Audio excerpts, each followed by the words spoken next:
righty, guys. We're in this section in Mark 8, and I'm going to just be honest. Probably about the time of the basketball playoff finals, we'll get out of chapter 8. Does that make sense? Like July? So it's just a long chapter, and there's just so much in it. But we're in the section where starting in verse 27, and if you recall, last week we talked about Jesus finally getting to the point of asking the disciples straight up who they think he is after all of the time that he's been giving them clues as to who he is since they asked the question. I'm going to read this passage and just say that there's a lot to say in these next verses. I hope that we get further than verse 30, but I can't promise that, okay? So I just want you to know that. Verse 27 says, Jesus and his disciples left Galilee and went up to the villages near Caesarea Philippi. And as they were walking along, he asked them, "Who do people say I am?" "Well," they replied, "some say John the Baptist. Some say Elijah. Others say you are one of the other prophets." And he asked them, "But who do you say I am?" Peter replied, "You are the Messiah." But Jesus warned them not to tell anyone about him. All right, we talked last week about what it was for them to say he was John the Baptist. You recall, we talked about that. And we talked about how that was an odd one, but it was still an honoring thing that people might do. And now we move on to look at what does it mean for them to say that he might be Elijah. And what's interesting is that all three Gospels that report this moment do so in almost identical language in this part. And so this is a moment that everybody remembered well, and they looked at they looked at Mark and then Matthew, and then Luke said, yeah, that's exactly what was going on. And so these people said, "You're Elijah." And Elijah, now this is even, that he might be Elijah. And this is an even higher compliment than to say he might be John the Baptist. I don't know that I can say enough about how highly everybody in the first century, the Jewish world, held Elijah. Remember, he's the one who didn't die. And so his not dying makes him even more special. Because just think about we don't talk about this much, but what would it be like to be taken out of earth and straight into the presence of God and to be alive in some sense? I have no deep understanding of what happens to us when we die. But when he's alive and he's somehow in the presence of God, that's like just way cool. I don't know what it is, but the Jews thought about it a lot because they thought he was the prophet that God gave the greatest amount of honor to by letting him avoid the passage through death. And also, if you look at it's Malachi 4, 5, and 6, then you're going to find that they believed that he was going to come back. And it's where it says he would come back and turn the hearts of the fathers to their children and the hearts of their children to their fathers. And a whole bunch was written about what that means. A ton was written. Not so much, the Bible doesn't talk about it. It just states it like that. But boy, were people looking forward to the return of Elijah, because Elijah was going to come back. He was going to change all kinds of things. And boy, had they written down and rabbinical writings and the Book of Enoch and all kinds of stuff were there for them to look at. And they all had these notions of what was going to happen when Elijah came back. Because once Elijah came back and put everything back into order, it was stuff like this. Elijah was going to come back and he was going to make sure that all of the property that had been passed out in the beginning back in Joshua's day went back to everybody that was owed it. That kind of stuff.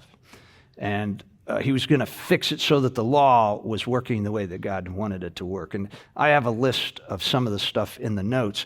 But just remember that when they say that Elijah, that you're Elijah, what people were saying was, Elijah has been sent back by God to prepare the world for the Messiah, because that's what everybody was expecting. I don't know that there could have been any way that they could have elevated the position of Jesus anymore, to have the people say, he's come back. Because he didn't have to, he didn't come back from the dead. He's just come back. And so for people to say that means tons and tons of messianic hope, because if he's come, my goodness. Remember, they had the notion, or it was true, that prophecy had ended, true prophecy had ended 400 years earlier. There hadn't been any prophets in Israel for 400 years. This is until John the Baptist showed up and people started wondering about it. They were still thinking, we've had 400 years of what? Silence from God. And maybe this young man, remember, he's not that old, 31, 32. He's probably 32 or 33 at the time we're talking. That's not that old, but this young man might be Elijah returned. He might be. And that means he's going to take over and do some stuff that is going to change our world. And then once he gets that all ready, the Messiah will come in. I can understand why people would think that. They're wrong. But Jesus isn't going to go, no, I'm not Elijah. He's not going to say that. He's not going to say that because this is an honorific thing to him. The idea that Jesus might be the Messiah was pretty far from people's minds. And here's why. Because Elijah hadn't come. Okay? This is the bottom line. If Elijah hasn't come and we don't know that it's him, then we can't expect the Messiah yet. And so this is a big deal. But they're wrong. But way better idea than that he's John the Baptist returned from the dead. Way better than that, okay? Another problem with that is that John the Baptist back would be a forerunner of the Messiah, and Elijah would be a forerunner of the Messiah. And so that puts him in a category that's not as high as it ought to be. Does this make sense? But this is why they think that. Then they go on and they say, and others say, you are one of the other prophets. Or I don't know that it says other in the Greek. I'll look in a second. But one of the prophets. Here's the deal with that. That could be one of two things. One of two things. First, it could be that he's not Elijah, but that he could be one of the other Old Testament prophets raised from the dead and back in our world. Come back, and they don't, this passage, and in fact, none of the passages say who these other prophets might be.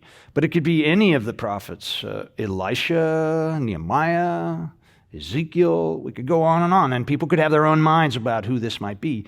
But they're thinking that we have not had any prophetic voice for 400 years, and so God is raising up one of the old ones, and he's sending him back into the world to speak in the same ways that he spoke before, because this world needs to be shocked into getting ready for whatever God is about to do. And remember, they are worked up in the first century about the fact that the Messiah should come pretty soon. They had every reason to think the Messiah would come because they had the temple and they had a Roman occupation. And that meant because, and just so you know this, literally every great person in the history of the Jewish nation, every person, David, Solomon, Hezekiah, all these people, they all had something to do with two things. The temple, which needed to be there, they either built it or they cleansed it or they did something with the temple, and they drove out people as military leaders. And so now you've got Herod's temple, and there's plenty of reasons that the people are thinking. Now remember, the fact that it was Herod's temple is a questionable. Herod was a questionable leader. He built a temple for him, but they're not so sure about him. He's not Jewish. He's a lapdog to the Romans. There's lots of stuff. So the temple needed to be what? Cleaned up. And also there's Roman occupation. And so everybody's thinking, we need the Messiah to come. We need the Messiah to come right now because everything is ready for it. Everything is ready for it. And they'd had all these years of talking about how he's going to come and when he's going to come and everything. And so to say that this man that showed up with all this power is one of the other prophets raised from the dead, that would be elevating him to a really high level. Now, everybody could have their own opinion about that, which prophet. But just the idea that one has come back, that's cool. Now, the other way they could look at it is like this. He is one of the prophets, meaning we've had silence for 400 years. Now he's the second prophet. Do you remember when Jesus was talking to the religious leaders, he said, they asked him a question, where do you get this power that you have? Where does this authority that you have come from? And he said, well, let me ask you a question first. Was John the Baptist a prophet from God? And then they all go over and they go, well, if we say he was, then he'll say, well, why didn't you pay attention to it? And if we say he wasn't, then everybody in Israel will turn on us because they all thought he was a prophet. The people thought John the Baptist was the first of the prophets in the order of the old prophets, and God had come back and he was talking to us because why? Because he's got something big coming, and that means eventually the Messiah is going to come. And so they're saying he's one of the prophets, as in the second in the new line after 400 years of silence. Does that make sense? That's what he's saying. Or that's what people would be saying. Now, I don't know exactly. It could be either one. All I know is this. All three of these suggestions are great, other than the fact that they're wrong. To say that he's one of the other prophets is the same thing. He's a forerunner of what God intends to bring into the world. That once they're done, then we get down to the business of the real deal. Does this make sense? Jesus he doesn't correct it. He doesn't correct it at all. Probably because he doesn't want to, I just don't think he wanted to get into it. The more important thing for him was what he goes on to say. And can you put that next passage up for me? And then he asked them, this Greek here is really what's the right word? Short and to the point. That's a cursory. That's the right word. And he asked them, he says, but who do you say I am? Interestingly, every single translation says, but who do you say I am? And Jesus in the actual Greek goes something like this. But you, who do you say I am? He says you twice. Oh, great, there it is. And that literal translation gets right. It's who but you, who, me, do you say me to be is what it says, but we smooth it out for everybody. But you get the idea. He's not really, it's okay to know what people are thinking.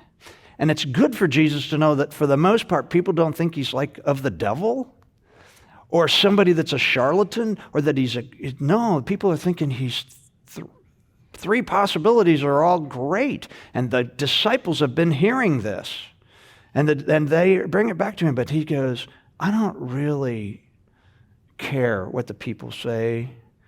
I want to know who you think I am. And the main reason is this, because he's been trying to tell them for a long time since they asked the question. He's been living into the reality of who he is. And he wants them to know. And then Peter replies, Peter says to him, you are the Christ, or you are the Messiah. It's a powerful statement. Now, here's the thing. Peter's not speaking on his own. He's probably talked to everybody about this. I am sure that they'd had lots of conversations about this. What is this? What's he up to? Who is he?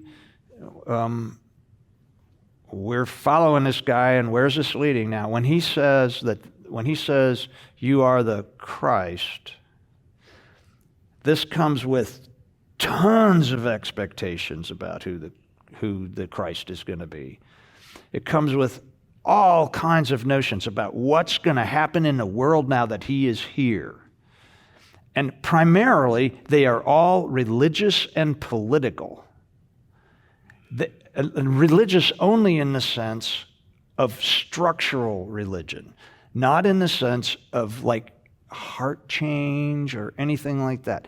What he's about, the Messiah to them, for the most part, has to do with overthrowing the Romans, setting up a new government, getting rid of all of the infidels, and turning our country into a state that absolutely reflects the obedience to the law, and we can be a separate nation and a powerful nation, and we can be and they're all thinking, since you're the Messiah and we're all your followers, that means that when you set up your kingdom, we get to do what with you? Rule with you. This is probably where their minds are. We have no idea. There might have been 12 separate ideas about what it meant for Peter to tell Jesus that we believe that you're the Messiah. Jesus' hope, his hope in all of this, is that by virtue of watching what he's been doing all this time, that they will have a better idea about what it is for the Messiah to come. They have been, again, everybody's talking about it. Everybody's thinking about it. And you've heard me use the term messianic fever. That's the word that they use. Everybody had messianic fever. And for them to say, you are the Messiah, meant that they had expectations that were off the charts for what Jesus should be about. And I can tell you that almost every single thing that they were concerned about Jesus, wanting to see Jesus do if he was a Messiah, he wasn't going to do any of it. That's not what God called him to do. This is the moment, this is the hinge point in the book of Mark. What has happened right here is that we've just had the disciples answer their own question, who is this man? This man is the Messiah, the Christ, the anointed one, the one who has been promised by God who will do what? Bring his people back to him. Now, they're not thinking anything about what Jesus is about. We're going to find that out. We're going to find that out right away. But Jesus warns them not to tell anybody. And I think I mentioned this last week. You guys know, do you remember what I said last week? We were where? Caesarea Philippi, a very Roman town built by Philip, Herod, the ruler in Judea's brother. And he's ruling up in that area. He's a Herod. And he's got this compound, and he's got his home up there, and everything's quite Roman, and they're worshiping the emperor from there and all this stuff. And this is the wrong place for a Jewish Messiah to be announced as he's come to take names and take over. Because I don't know if you've read any of the history of the dudes that claimed to be the Messiah in the years before Jesus. They'd get going, and the Romans would figure out a way to get them out in the plains somewhere where nobody lived, in the wilderness, and then just surround them and kill them. Not just the leader, but all of them. Just slaughter them. Or they'd get all the people that were closely related to this new Messiah, and they'd kill them and let everybody know. And they'd do it in a manner that just let everybody know, well, maybe we ought to back off on this. That Romans they didn't really care about normal foment or things like that, as long as it didn't get in the way of the peace that the Romans were about. The last thing that Philip wanted was for word to get out that he had somebody who was claiming to be the king of the Jews on his property. And the last thing Rome wanted was to have to deal with it. You know that part of the world, Judea in particular, was the most difficult place to rule in all of the Roman Empire, because the Jews were the most difficult people on the planet. And that when Pilate got sent there, it was punishment. He hated the being there. It's like, they sent him there. And he was like, I have to deal with this. Jesus knew that if we are in a Roman town and you all start talking about the Messiah has come, first off, it's going to make the Romans mad. And secondly, everybody and his uncle that's Jewish is going to come out to see me and start claiming, not to hear me what I have to say, but to make me do what? Do you remember there's one place where it says that the people came after Jesus and tried to make him king? And he said no. Because that's not what he was about. And so Jesus he's not setting up some sort of big secret here. What he's doing is protecting everybody from being in the wrong place at the wrong time. Does that make sense? So I think this is an interesting point. But Jesus is not done at all. He's not done at all with talking about what it means for him to be the Messiah. Now I want to talk about this just for a minute. And by the way, if you've noticed, I have not looked at my notes once, which means you have lots of material to read through. But the book hinges right here.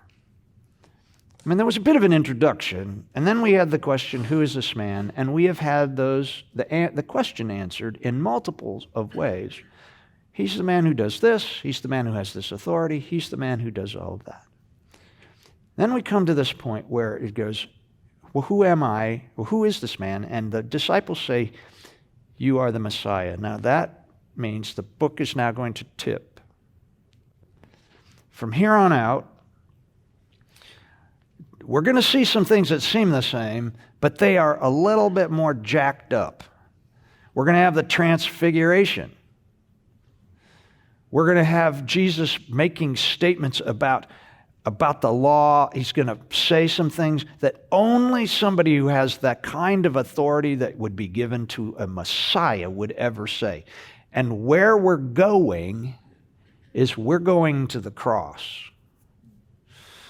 In fact, the very next thing that gets said in this passage, and remember I said people said this is two things together. These three verses that we just, or four, whatever it is, that we just read, are actually a part of the next ones. It's all one thing. And what Jesus is going to do in the next passage is he's going to just tell us where we're going, where the Messiah needs to go. Where the Messiah needs to go, now that we know who he is. And he's going to tell us 3 times that he needs to be rejected by the leadership, he needs to be crucified or killed, just killed, and we'll talk about what that word means, and then he's going to rise from the dead, and that he's going to have suffering in all of that. And he's going to say it 3 times, because we need to believe him. Now, this is for first readers particularly, because they had been given all kinds of other notions about what the Messiah was going to have happen to him. And Jesus is being straight up with them, and they're like, that's what the Messiah is going to do? Now, we have the advantage of knowing that Jesus was right. We know the story. You know what I'm saying? We know the end of the story. Can you imagine? Okay, let's just move on to that next part, Jeff. I know that I'm skipping a lot of stuff, but you'll love the notes. You'll go, "Why? That was cool. Why didn't he talk about that?" But it says, okay, then it goes, then Jesus began to tell them. Now, it goes, Then began Jesus to teach.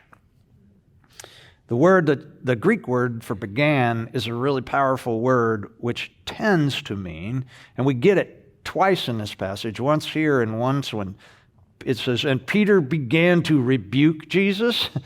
And what it means in the text, it's used quite a few times. It's, there it is. And it means that we're getting a shift in emphasis that is changing everything. Okay?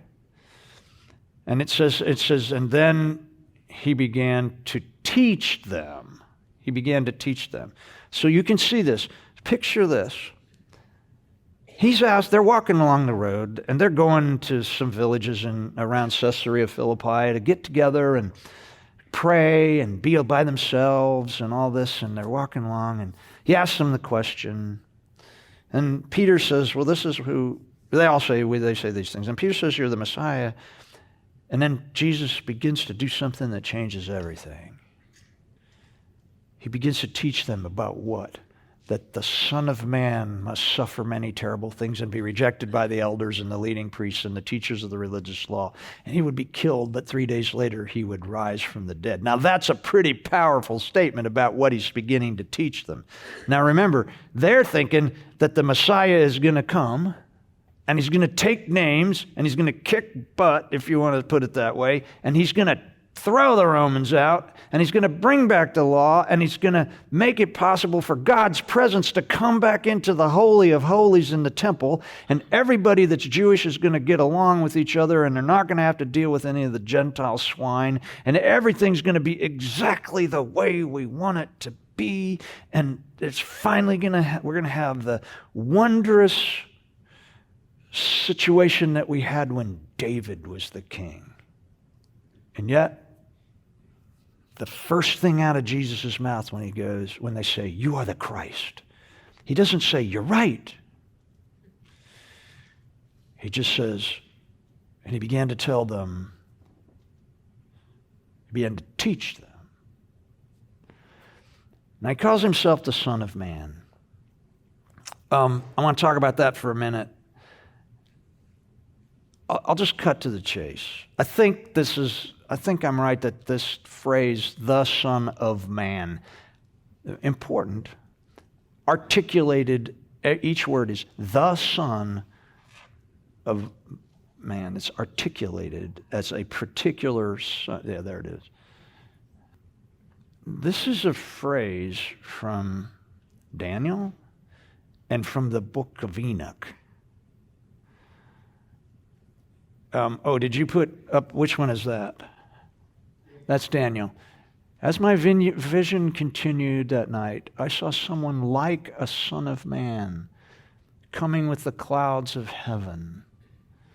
Well, by the way, you remember clouds of heaven always means not in the clouds, but the dust that the army chariots and horses make when you're coming at somebody. So the clouds, and that means he's coming with the army of heaven.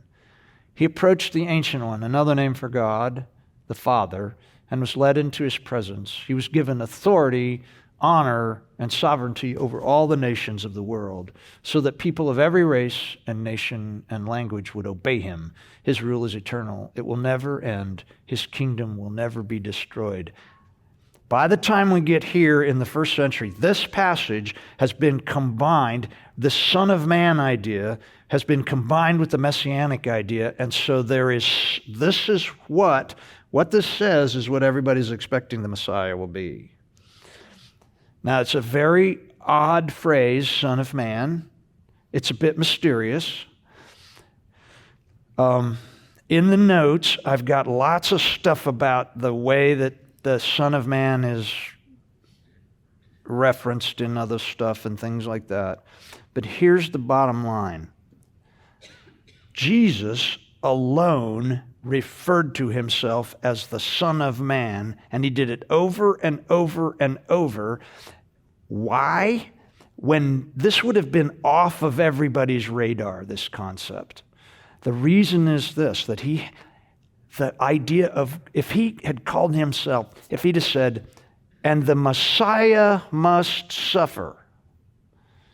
Everybody had so much already in their minds about what the Messiah was supposed to be that he picked a known but mysterious phrase to refer to himself that everybody would catch the drift that he was calling himself this guy. Oh, it's not up there anymore.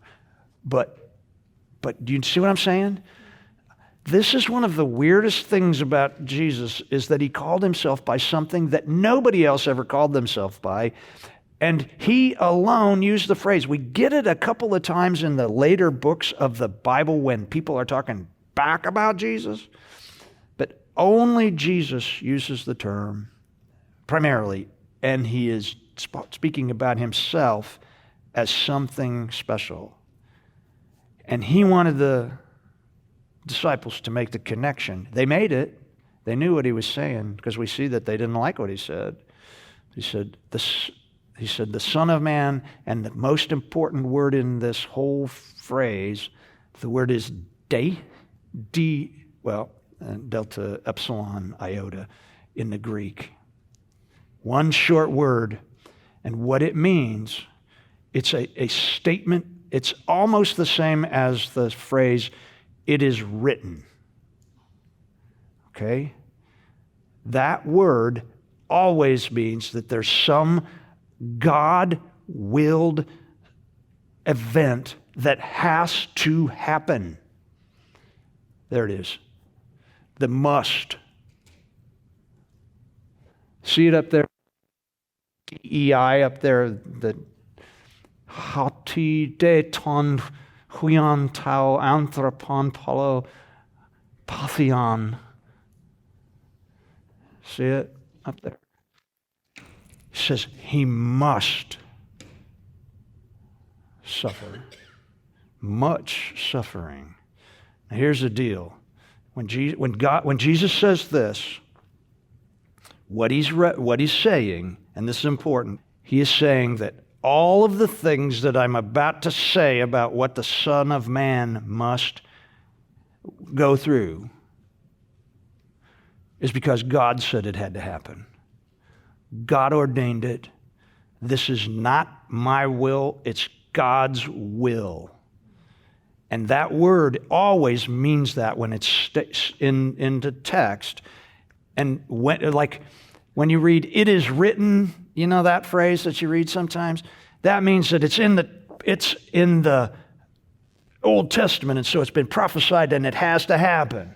Because it was prophesied by whom? God through his prophets. And this word means exactly the same kind of thing. What Jesus is about to tell them is that which he knows was preordained for the Son of Man, who is whom? Him. And he must go through this. And what he's about to do is he's about to destroy all expectations that anybody had for what the Messiah is going to be. Okay? And he's also going to give us the outline of the rest of the book. That existential difference is what makes us different from the rest of the world.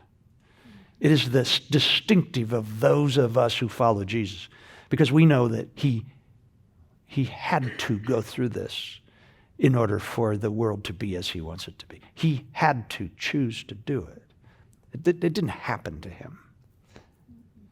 And nobody in his circle should have been surprised on the day when he was rejected by the chief priests and he was crucified. And they should have been sitting around waiting to see, when is he coming back? And they didn't get it at all. And can I just talk briefly about the Book of Enoch?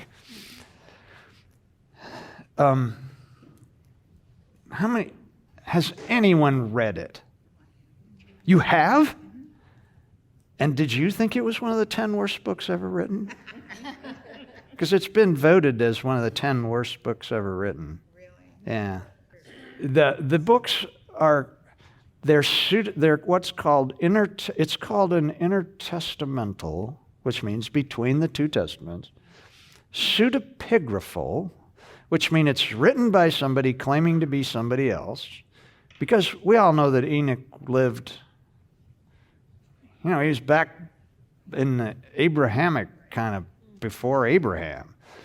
It's intertestamental, pseudepigraphal, apocryphal writing. Apocryphal meaning about the end times, or the coming the mystery of that which is coming. And what it is it's like along comes somebody who writes something, but they say, look what I just found. We found this book that Enoch wrote thousands of years ago. It claims to be by Enoch, and that it's telling us about the future. Now, to be really honest, many of and there are a lot of them. I had an intern one year that I made read all of them. There are 2 volumes like this of these books that all come from that period. And a lot of times you can't tell the difference between them and the Book of Revelation, because the Book of Revelation is an apocryphal book. It's not pseudepigraphal because it tells us who wrote it, and we believe that John, though people argue over which John it is. But here's the deal. They were written in a style and in a form that was unintelligible to anybody outside of the Jewish world. And so they have lots of symbols and images and pictures and events and stuff that happen. And you know how the Book of Revelation as it goes. Sometimes you're like, what are they talking about? What's this about? Well, every one of these books, the Book of Revelation, every verse references an Old Testament verse without ever quoting it. So if you know the Old Testament really well, you can tell what they're talking about. But you got to really know the Old Testament well. And you also have to know the genre of apocryphal works to know what these symbols and things mean, because the Book of Revelation uses the exact same stuff that all these other books use. And they were popular and read and talked about because they gave the Jews hope in the midst of the mess of the Roman occupation and the earlier period of occupation by the Greeks and the Seleucids and all that stuff. And they wrote these things so that and here's a new few were in my Revelation class. You'll remember I said, this is the worst Greek you've ever read. I hate to say it, but it's like 2nd grade bad grammar Greek. Because why? Because they wanted people from the Roman Empire, when they started to read it, or the Greek politicians and stuff to start reading it, to go, this is terrible. I'm not going to waste my time reading it. Purposefully, it was written badly. And purposefully, it was written like these books, like Enoch. There are 4 books of Enoch. I've read them. They just are confusing and difficult. We've got a passage from it up here. And there I saw the one to whom belongs the time before time, and his head was white like wool. With him was another being whose countenance had the appearance of a man, and his face was full of graciousness, like one of the holy angels. And I asked the angel who went with me concerning that son and who he was, and whence he was, and why he went with the one to whom belongs the time before time. Are you getting all this? And he answered and he said to me, this is the Son of Man, who has righteousness, with whom dwells righteousness, and whom reveals all treasures of that which is hidden, because the Lord of the spirits has chosen him, and whose lot has a preeminence before the Lord of the spirits in uprightness forever. This Son of Man whom you have seen shall raise up the kings and the mighty from their seats and the strong from their thrones, and shall loosen the reign of the strong and break the teeth of the sinners. Now let me just say this. You can kind of get the picture of what it's saying about the Son of Man in this. Jesus calls himself this. There is never in any writing in any of the apocryphal works and in Daniel, anywhere, when it talks about the Son of Man, where it says that he's anything other than a victor. He's going to be the righteous one, and he's going to, at the end there, it says he's going to break the strong and the teeth of the sinners. It never once says that he's going to be rejected or suffer.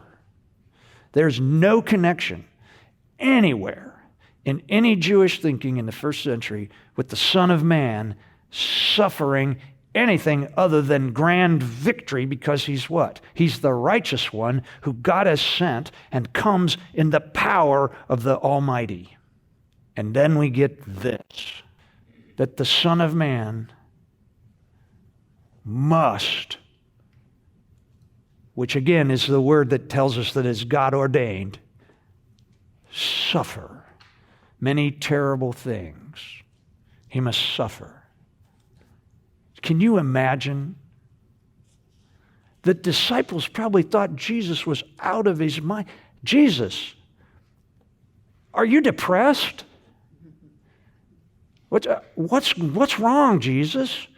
The Son of Man must suffer terrible things? Where are you getting that one, Jesus? Nobody's ever said that before. And be rejected by the elders. The elders are the leading men of the 7 families that make up the Sadducees. Did you guys know that the only people who could become a high priest and the people who controlled the temple were the Sadducees? And they were 7 highly placed, rich families. And all of the high priests had to be chosen from those families. They were the most prominent, and I'll use the word lay noblemen of the Jewish world. The elders were the most respected men from those families who were in positions of political power. They were the Sanhedrin. Now, these 3 things make up the Sanhedrin, but the Sanhedrin was the ultimate ruling body of the Jewish world at the time. Now just think about this a minute. If you're going to give anybody the responsibility to decide whether somebody is really the Messiah or not, who in Israel is going to get the job? It's going to be the Sanhedrin. And Jesus names the 3 aspects of the Sanhedrin. First, the elders, who are the people who really control all of that stuff. Then he says, plural, high priests. And everybody goes, well, that shows Jesus was... Somebody made this up because there's only one high priest. Truth? There were 2 high priests then. There was one named, it's Ananus, I think that's how you say his name. He had been the high priest. Herod was done with him, and he kicked him out, and he had his son-in-law put in place, Caiaphas. Nobody liked Caiaphas. I love it that we have a picture of him, a photograph. Nobody really liked Caiaphas because everybody liked his father-in-law. And so his father-in-law was still around, and so most people deferred, and including Caiaphas, who knew he was there by virtue of having been placed there by Herod. And so there were essentially, at the time of this, 2 high priests. But also, we read in rabbinic literature, they would often refer to those 7 families which were the only families where the high priest could come from as the what? High priests. Because they were the ones who could become okay, so Jesus knew what he was talking about. He knew what he was saying when he said elders, high priests, and then teachers of the law, the scribes. The scribes. Now, these dudes were professionals. They copied manuscripts. And so they knew them because, can you imagine handwriting something over and over and over? Every synagogue wanted to have copies of the law, and only people who could really write it got to do it and copy it, and they had to make sure everything was perfect. So they copied that. They were people who knew the law and made decisions for other people about what the law actually said, and they were teachers who taught the law broadly. So what you've got is you've got the people who are really in control religiously and politically. You've got the people who are absolutely the highest positioned people, and then the people who are paid to know everything we can know about what's going on related to religious things. And Jesus says they're going to what? Reject the Son of Man. Well, can you imagine a greater rejection than the Sanhedrin's rejection to say he is not the Messiah? He is not the Messiah. He is not the Son of Man. Are they going to do that? You bet. Hey, one thing about this that's really interesting to me, who's not mentioned by Jesus in any text where he talks about him being rejected? Pharisees. Pharisees are never mentioned. Why? Because the Pharisees get too bad of a rap. I mean, there's a Pharisee who helped take Jesus down off the cross. There are Pharisees who are good, and there are Pharisees who are not good.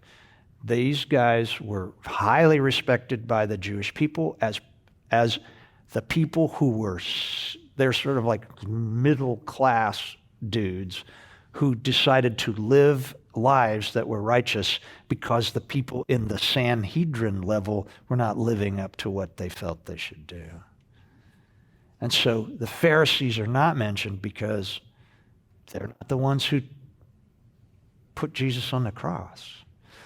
Also remember this, and I'll just throw this out. The term the Jews, particularly in John, but when we get into it in any of these, that is a technical term for guess who? The Sanhedrin. So when it says the Jews did this and the Jews did that, we're not talking about the Jews. We're talking about the Jews. Okay? That's very important to remember because people have forgotten it for centuries. And that's why the Jews get blamed for everything related to Jesus. The Jews, let's be honest, the church was Jewish for a long time. The minute that the Holy Spirit fell, 5,000 of them, or some of them were like that, became followers of Jesus immediately on the first day. They did not put Jesus to death. These people did. The people that Jesus said would what? Reject the Son of Man. Then it says he would be killed. That word means to utterly destroy. It's a powerful word about killing. Can I just say this? There is a theory that Jesus did not die, that he swooned on the cross, and that they took him down, and that he didn't really die. That's the swoon theory. And that he just appeared a couple days later having swooned and he was still alive. Now, I'm just going to put it out there. If a person was beaten beyond recognition with cats of nine tails and wore a crown of thorns stabbed in his head and then was nailed to a cross and hung up there for half a day, 3 days later, I wouldn't be saying, oh, hey, here's Jesus. I'd be saying, man, you look terrible. This is terrible. Just think about it. This is a stupid theory. And every time Jesus talks about what's going to happen to him, he uses a word that tells us he was totally destroyed. Okay? It's a huge word. They're going to kill him. And then it says, but 3 days later he would rise from the dead. Now, the term 3 days later, or in 3 days, most of the time in the text, when it talks about Jesus' resurrection, it says on the third day. This means the same thing. You guys know about Jewish timekeeping or timekeeping in the first century. Sundown to sundown is a day. 1 minute before sundown is a different day. 1 minute, and they didn't have minutes, by the way, but 1 minute after sundown, after you've got a day, is another day. So when they're thinking, 3 days is 24 hours and 2 minutes. All right? That's just the way they looked at time. And so when people get worked up about third day and Jesus is crucified and he dies in the evening on Friday, but he's alive on Sunday, that doesn't mean anything to them. That's 3 days, okay? Just take my word for it. Because Jesus can rise from, if he dies right before sundown on Friday, and he's risen from the dead at any point of the time past sundown on Saturday, it's 3 days, okay? We have to just go with that because that's the way they looked at time. We have a real problem with that because we say days are from midnight to midnight. They never would have thought about that at all. Plus, they didn't really pay that close attention to time anyway. We didn't pay that close of attention to time until we had railroad systems. Trains gave us minutes on our clocks. Because they had to, you know what I mean? They came in and they left and all that stuff. So they had to put minute points on the clocks. So anyway. And then it says he would rise from the dead. This word, let me look at it so I say it right. I'm going to look at it in the Greek. It's anastasinai. Anastasinai. Multiple forms of it. It actually just means to stand up, to get up. It's used a lot in the text to say that a crippled person, Jesus was a get up. He'd use that word, get up.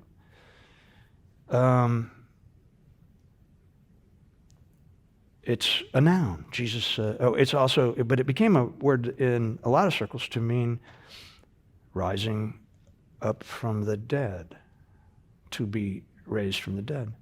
Jesus actually uses it as a noun one time when he calls himself the resurrection. I am the resurrection and the life. But he uses that same word that just means someone standing up, getting up. Say 3 days later he would rise from the dead. Nobody had ever talked about the Messiah rising from the dead. Nobody had ever talked about the Messiah dying. Nobody had ever talked about the Messiah suffering rejection. Nobody had ever talked about this at any level. Nothing about it. And we're going to stop after this because what we get we're going to get right to the point where the same guy who just said you're the Messiah is probably, they're all standing off to the side talking about it going, what has gotten into Jesus? What is he talking about? And to rise from the dead, that's an interesting concept, Jesus, but it certainly doesn't have anything to do with what you're going to do now that we know who you are. Jesus is acting like somebody's going to grab him and do something terrible to him. Doesn't he know that we're with him and we're going to protect him from that? He's not going to need to rise from the dead. He's going to need to rise up the whole nation. We're going to rise up with him and we're going to do something here. And that language is all in there. And yet Jesus says what? He says exactly what's going to happen. That's why the next sentence is, and we'll talk about it next time, is that he began to speak clearly or openly. The word that gives us openly or clearly is a word that actually its root means to be brave and courageous. And so Jesus he's telling them this because it's time they know the truth. Now that they know who he is, they've finally figured out who he is. Now he has to tell them the truth about what that means. Okay, thanks, guys. We'll be back next week. If you think of me, pray for me, because I got to prepare while playing with my 1-year-old grandson. So see you then.